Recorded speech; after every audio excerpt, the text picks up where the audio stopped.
그럼 본격적으로 이상적인 오메가6, 3 섭취 비율은 얼마일까에 대해 살펴보도록 하겠습니다. 이 표는 여러 가지를 말해주고 있습니다. 이 표의 출처는 2005년도에 발표된 리뷰 논문인데요. 먼저 구석기인들의 오메가6, 3 섭취 비율은 0.8대 1입니다. 어떤 방법론을 써서 이런 결론을 도출했는지에 대해서 간략하게 설명하면은 2차 세계대전 전에는 전 세계를 구석구석 다니면은 구석기인들의 삶을 사는 소수민족들을 꽤나 흔하게 만날 수 있었습니다. 그들의 먹거리를 가져다가 페리 엑시드 정성 정량 분석을 한 논문이 50개 정도가 남아 있습니다. 지금도 구석기인들의 생활을 영위하는 소수민족들이 몇 개 있죠. 그들의 오메가6, 3 섭취 비율을 평균 내면은 0.8대 1이 된다고 합니다. 앞으로 구석기인들의 오메가6, 3 섭취 비율은 1대 1이었다고 반올림해서 얘기하도록 하겠습니다. 크레타 섬 사람들은 현재도 1대 1에서 2대 1 사이로 섭취하고 있으니까 1대 1이 그리 놀라운 수치는 아닙니다. 서구식 식단은 오메가6, 3 섭취 균형이 많이 깨져 있습니다. 평균은 15대 1에서 17대 1 사이인데요. 그 중에는 훨씬 엉망인 사람들도 많이 있습니다. 이 리뷰 논문에서는 옛날 역학조사 결과를 차용해서 일본은 4대 1이라고 하고 있는데 지난 시간에 살펴보았듯이 일본도 오메가6, 3 섭취 균형이 점점 깨져가고 있습니다. 인도 도시인들하고 농촌 사람들의 섭취 비율 부분이 굉장히 흥미로운데요. 산업화로 인해서 도시로 몰려든 하층민들은 시골에서 살 때와 비교했을 때 질이 떨어지는 식사를 하는 경향이 높습니다. 야채, 과일 섭취량이 떨어지고 쌀이나 빵 같은 마이크로 뉴트리언트가 부족한 음식을 먹습니다. 칼로리만 대충 맞춰주는 식사를 하고 있다고 보면 됩니다. 도시인들의 오메가3 섭취량이 부족하고 특히나 소득이 떨어지는 도시인들에게서는 이런 경향이 더 두드러지게 나타납니다. 인류는 오랜 시간 동안 1대 1이라는 환상적인 오메가6, 3 섭취 균형을 지켜왔습니다. 우리 조상들은 200에서 400만 년 전 그동안 아프리카 정글에서 해왔던 게더러, 즉 채집자 생활을 벌입니다. 그리고는 사바나로 진출한 걸로 보여집니다. 발이 빠르지도 않고 힘이 세지도 않은 우리 선조들은 도구 사용과 동료들과의 협력을 통해서 사냥을 하게 됩니다. 이를 위해서는 브레인 사이즈가 커질 수밖에 없었습니다. 뇌에서 수분을 제외하면은 60%는 리피드입니다. 리피드 대부분은 페리 엑시드고요. 특히나 DHA는 브레인 페리 엑시드의 20%를 차지하고 있습니다. 뇌의 페리 엑시드 중에 양으로는 넘버1입니다. 특별히 시냅스에 많이 분포해서 시냅스 페리 엑시드의 약 50%가 DHA입니다. 뒤에 자세하게 배우겠지만은 신경세포가 제대로 기능을 하려면은 셀 멤브레인에 DHA가 충분히 들어있어야 합니다. 그러므로 뇌의 사이즈가 커지기 위해서는 오메가3 특히나 DHA 섭취가 증가하여야 합니다.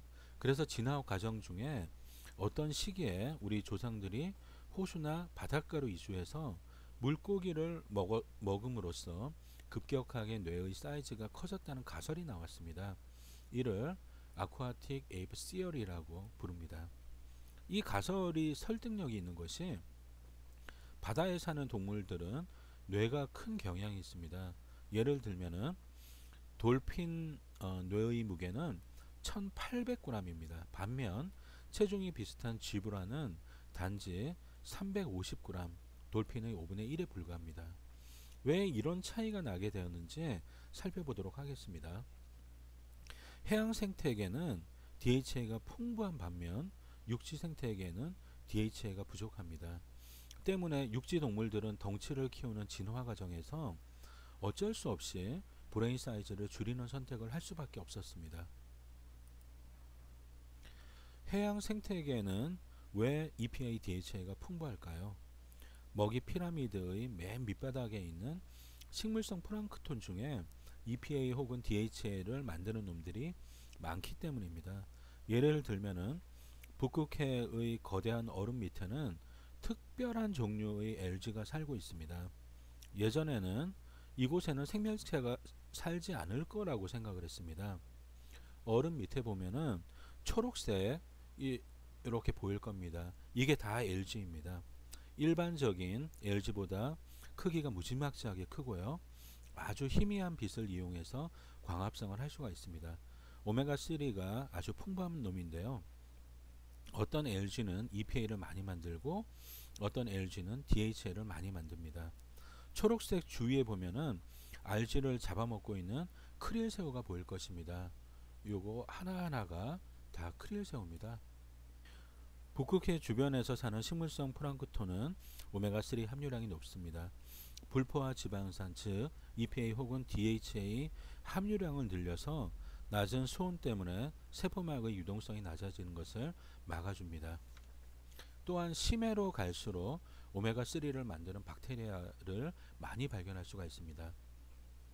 포화 지방산으로만 세포막을 만들었다가는 탄력성이 떨어져서 심해의 고압에서 터져버리기 십상입니다.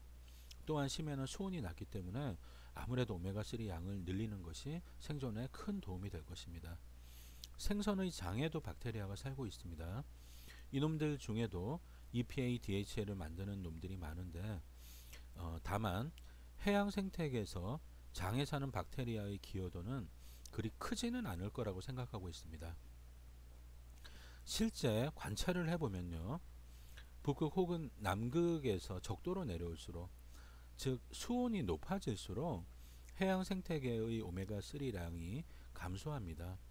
또한 호수나 강 생태계의 오메가3량은 바다보다 적은 경향이 있습니다.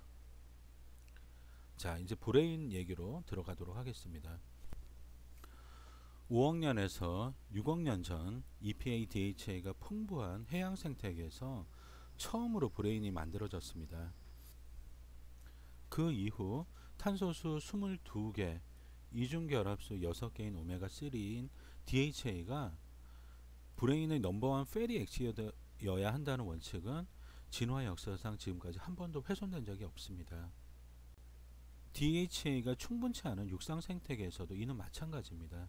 DPA하고 아드레닉 엑시드도 탄소수와 이중결합 숫자를 보면은 DHA를 대체할 수 있을 거라고 예상할 수가 있는데 실제로 그런 시도는 지금까지 한 번도 없었습니다.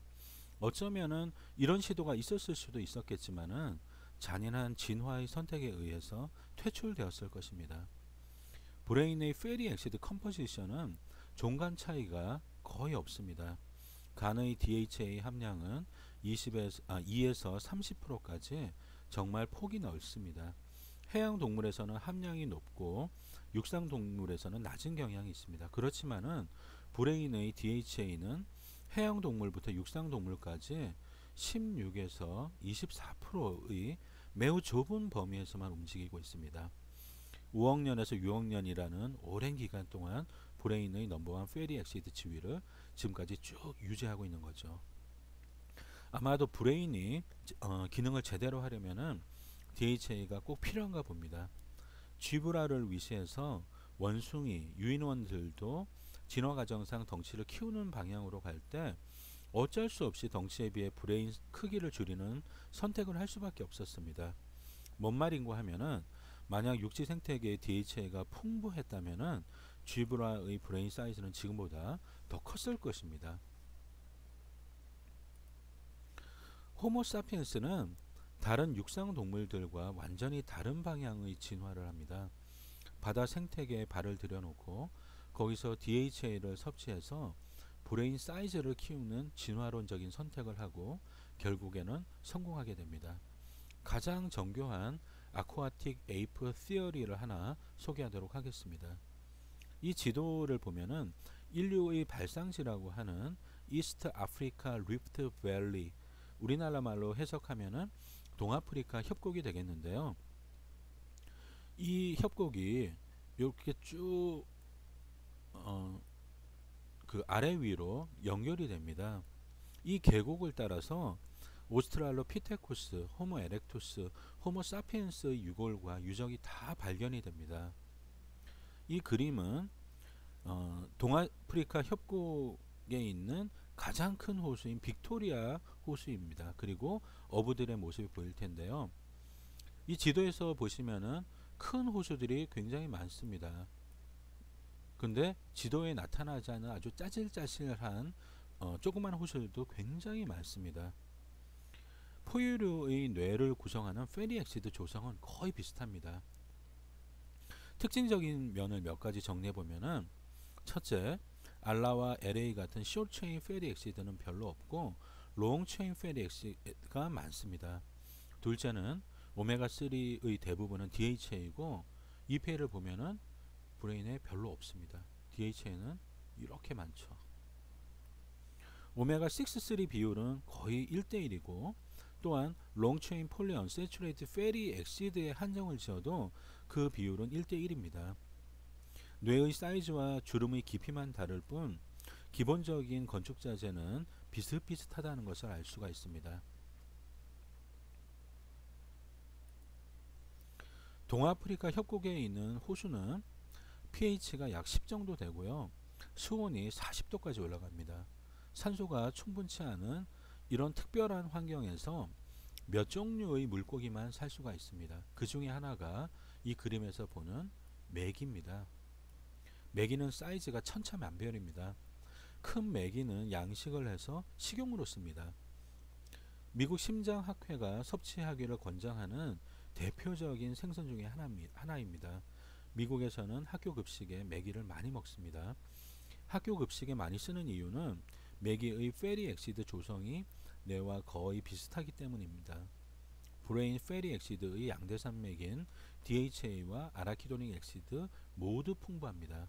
학교 카페테리아에서 저도 메기 요리를 자주 먹었었는데요. 이제서야 학교 급식에 왜 메기를 많이 쓰는지 알 수 있을 것 같습니다. 메기는 브레인 사이즈를 키우기 위해 필요한 DHA와 아라키도닉 엑시드를 공급받기에 최적의 음식이었을 것입니다.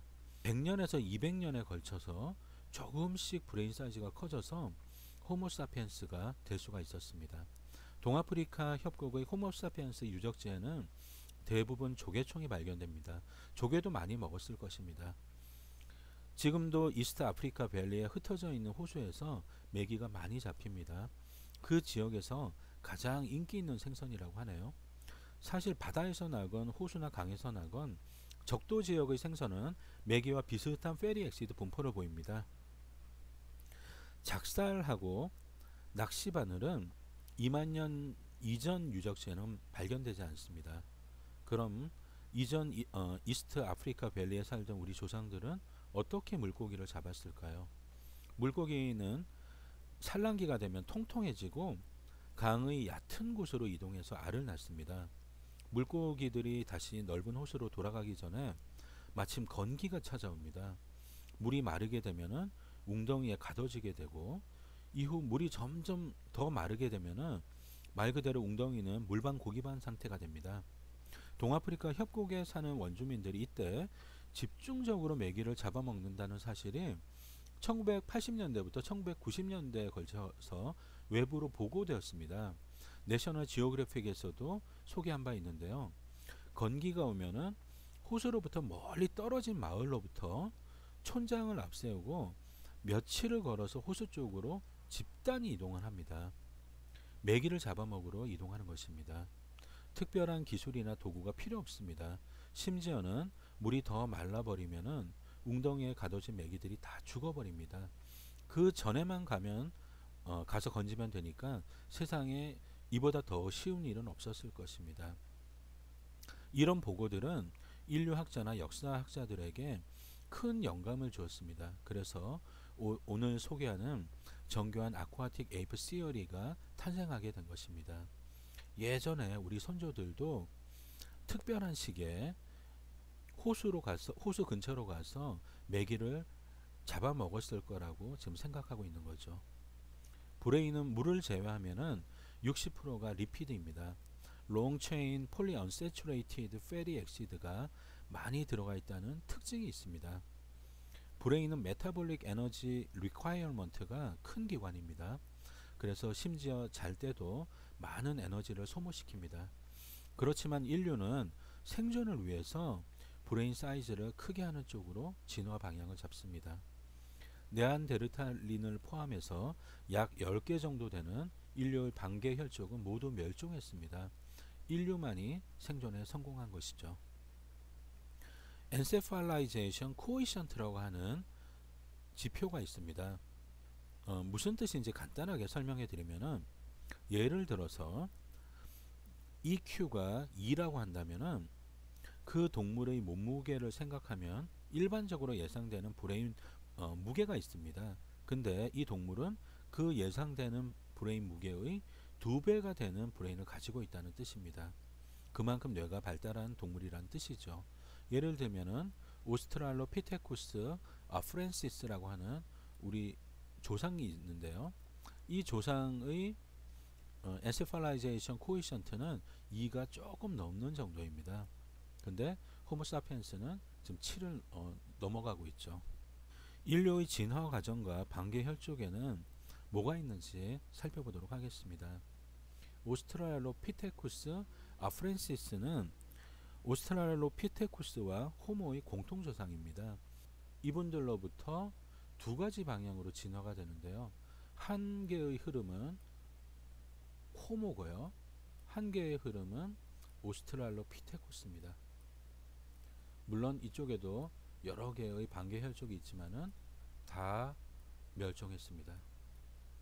보시면은 호모사피엔스 하이델버젠시스라고 있는데요. 우리나라에서는 하이델베르크인이라고 알려져 있습니다. 이분들은 호모사피엔스하고 네안데르탈린의 공통 조상입니다. 이분들이 동아프리카 계곡에 있을 때 일부가 유럽으로 이동해 가지고 네안데르탈린이 되었습니다. 호모사피엔스는 언제 동아프리카 협곡에 그 모습을 드러내냐 하면은 지금부터 10만 년에서 30만 년 전의 모습을 드러냅니다. 그리고 그 수가 충분히 찼을 때, 즉 10만 년 전부터 계곡을 따라 남북으로 이동을 하게 되고요. 4만 년 전까지는 전 세계로의 이동을 마무리합니다. 호모 사피엔스하고 네안데르탈린은 오랜 기간 동안 공존했었습니다. 골격이 더 크고 힘이 센 유능한 사냥꾼이었던 네안데르탈린이 왜 호모사피엔스와의 생존 경쟁에서 패배했는지에 대해서는 현재 여러 가지 가설이 존재합니다. 가장 유력한 가설을 공부해 보도록 하겠습니다.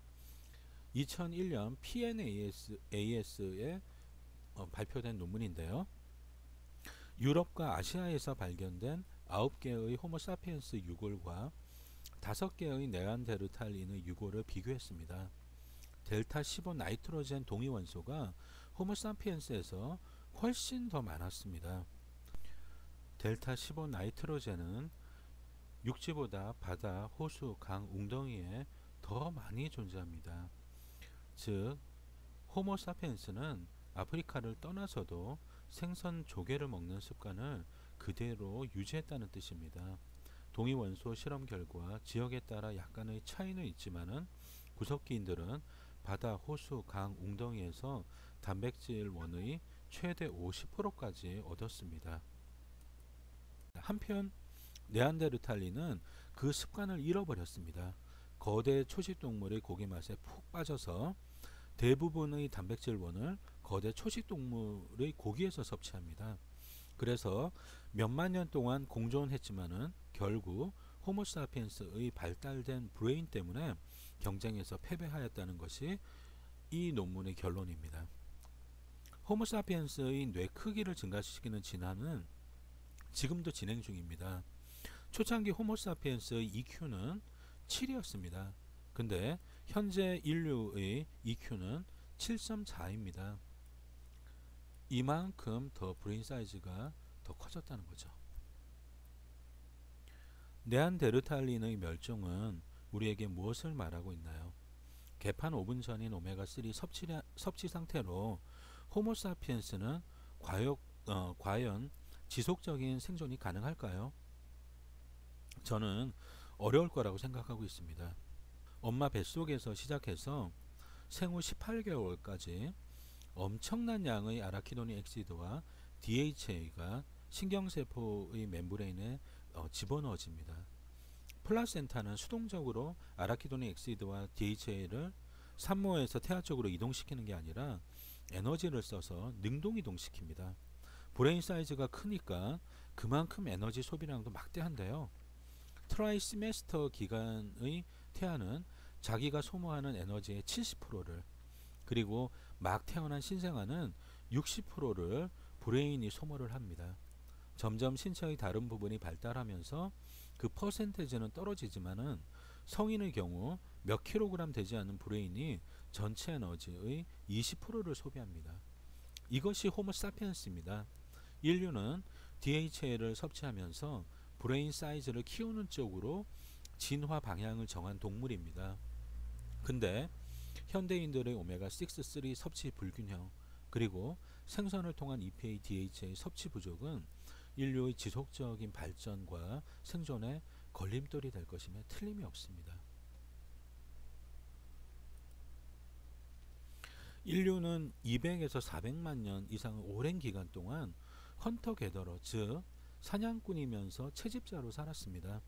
우리 선조들은 이런 식단을 먹었을 것입니다.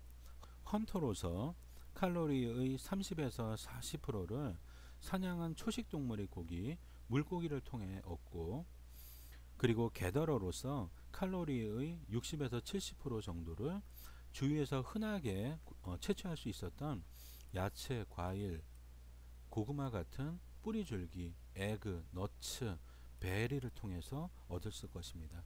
그래서 헌터 게더러라고 합니다. 신석기 시대에 들어서서 농사를 지으면서 식생활에 큰 변화가 왔지만은 신석기부터 현대까지는 만년에 불과합니다. 즉 헌터 게더러의 유전자를 가진 동물이 농사를 지어서 곡류 위주의 식사를 하게 되었다는 뜻입니다. 물고기는 오메가3가 풍부한 음식입니다. 그럼 과연 사냥한 고기의 오메가6, 3 비율은 어땠을까요? 현대인들이 섭취하는 소고기, 닭고기, 달걀, 돼지고기의 오메가6, 3 비율이 개판이라는 것은 다들 알고 계실 것입니다. 그러면은 우리 선조들이 먹었던 고기의 상태는 어땠을까요? 여러 논문들을 종합해 보면은 방목시켜서 풀만 먹게 해서 얻은 소고기의 오메가6, 3 비율은 약 1.5대 1에서 2대 1 정도 되는 것 같습니다. 반면 곡류를 먹여서 키운 소고기는 4에서 20대 1 이렇게까지 나오는 것 같습니다. 근데 소고기의 가장 큰 문제는 도축하기 전에 행하는 마블링입니다. 마블링을 하면은 오메가6, 3 비율이 더 개판이 됩니다. 오른쪽 논문을 한번 살펴보도록 하겠습니다. 이 실험에서는 1년 된 숫송아지를 도축하기 전에 마블링을 했습니다. 콩하고 옥수수 이런 곡류만 먹이는 것을 마블링이라고 합니다. 실험자들은 28일 간격으로 도축을 해서 지방을 채취했습니다. 그 지방에서 EPA와 DHA 함량을 측정한 것입니다. 28일 후에 벌써 EPA와 DHA 함량이 반으로 줄어들었습니다. 반으로 줄어든 게 보이시죠? 그리고 196일 후에는 소고기의 지방과 지방에 EPA와 DHA가 거의 존재하지 않습니다. 그럼 소고기 지방에는 EPA, DHA 말고 뭐가 들어있는 걸까요? Saturated Fatty Acid하고 오메가6가 잔뜩 들어있을 것입니다. 햄버거에 들어가는 패티도 이런 고기로 만들 것입니다. 그리고 우리가 고깃집에 가서 먹는 소고기도 이런 류가 아닐까요? 한우 1등급이냐 2등급이냐 이게 중요하지 않다고 생각합니다. 소고기뿐만 아니라 우유나 치즈도 방목한 소에서 나온 것의 오메가6, 3 비율이 훨씬 좋습니다. 우리 아이들이 즐겨 먹는 우유도 결코 상태가 좋지가 않습니다. 그래서 최근 미국과 유럽에서는 그래스 페드 비프 라벨이 붙어있는 소고기만을 먹겠다는 사람들이 점점 늘고 있습니다. 즉 우리 몸, 우리 유전자가 좋아하는 고기를 나는 꼭 먹어야 되겠다 이렇게 생각하는 사람들이 점점 늘어나고 있는 것입니다. 왼쪽에 보면은 소고기가 두 가지가 보이는데요. 하나는 풀을 뜯어 먹게 해서 얻은 소고기고 하나는 곡류를 먹여서 얻은 소고기입니다. 오른쪽이 풀을 뜯어 먹여서 얻은 소고기인데요. 지방이 작고요. 그리고 살코기 부분이 더 빨갛습니다. 제 강의를 듣는 약사님 중에 몇 명은 아마 정육점에 가서 고기를 살 때 유심히 살펴보지 않을까 싶습니다. 올해 초에 엠비어3 테크놀로지라고 하는 회사에서 그레이트 오라고 브랜드를 단 소고기를 판매하기 시작했습니다. 바로 아마씨를 먹인 소고기인데요. 주문이 폭주하고 있다고 합니다. 그램당 오메가3 함량은 연어의 한 5분의 1 정도인데요. 112g 즉 4온스 소고기에 오메가3는 200에서 350mg 정도 들어있는데 표기는 200mg라고 표기하고 있습니다. 그림에서 보이는 이 고기 한 팩은 총 448g인데요. 이거를 다 먹으면 오메가3 최대 1400mg을 섭취할 수 있다고 합니다. 그럼 다시 헌터 게더러 생활을 했던 우리 선조들에게 돌아가서요. 그들은 사냥한 초식동물에서 칼로리의 30에서 40% 정도를 섭취했습니다. 그들이 먹었던 육류는 오메가6, 3 비율이 1.5대 1에서 2대 1 정도가 되었을 것입니다. 또한 물고기를 통해 더 많은 오메가3를 섭취했겠죠. 풀 혹은 야채도 불포화 지방산을 함유하고 있습니다. 절대량이 많지는 않지만은 오메가6, 3 비율은 대략 1대1 정도인 것 같습니다. 이 표를 보면은 양상추, 시금치, 털잎, 케일, 비트그린, 콜라드, 민들레잎의 오메가6, 3 비율이 나와 있습니다. 샐러드 뷔페에 가면은 많이 볼 수 있는 야채들입니다. 흥미로운 게 초록잎 양상추하고 빨간 양상추 중에 초록잎 양상추의 오메가3가 더 많이 들어있다는 것입니다. 초록색과 오메가3를 연결시킬 수가 있겠습니다. 파릇파릇한 새잎에는 다른 부위보다 알라 함유량이 더 높습니다. 그래서 이제는 목장에서 방목해서 키운 소의 오메가6, 3 비율이 1대1에서 2대1 사이가 되는 이유를 다들 납득하실 수 있을 것입니다. What you eat is what you are 라고 하는 법칙이 소에게도 그대로 적용되기 때문입니다. 그렇다면 사냥한 초식동물의 고기, 생선, 야채, 뿌리줄기, 새의 알, 너트, 베리를 먹었던 구석기인들의 오메가6, 3 섭취 비율이 1대1이었을 거라는 가설에 다들 수긍할 수 있을 것입니다. 200에서 400만 년 동안 우리 조상들의 유전자는 오메가6, 3 섭취 비율 1대1의 최적의 상태로 진화하였을 것입니다. 예를 들면은 오메가6, 3 섭취 비율 15대 1의 최적화된 유전자를 가진 집단은 잔인한 도태의 과정을 거쳐서 사라졌을 것입니다. 유전자와 섭생 사이의 조그마한 불균형도 자연은 용납하지 않습니다. 우리 식단의 큰 변화, 즉 오메가6, 3 섭취 비율의 큰 변화는 지금부터 약 200년 전 산업혁명 이후 일어나게 됩니다. 바로 다음 챕터에서 배우게 될 텐데요. 현재 오메가6, 3 섭취 불균형과 우리 유전자는 심각한 갈등을 빚고 있습니다. 최용만에게 초등학교 6학년이 신는 운동화를 시켜 놓았다고 생각해 보십시오. 최용만이 얼마나 힘들어 할까요? 똑같이 오메가6, 3 섭취 균형이 1대1에 맞춰져 있는 인류의 유전자는 오메가6 과잉 섭취 때문에 지금 너무너무 힘들어하고 있습니다. 인류의 건강에 대한 큰 위험 요소라고 아니할 수 없습니다. 감사합니다.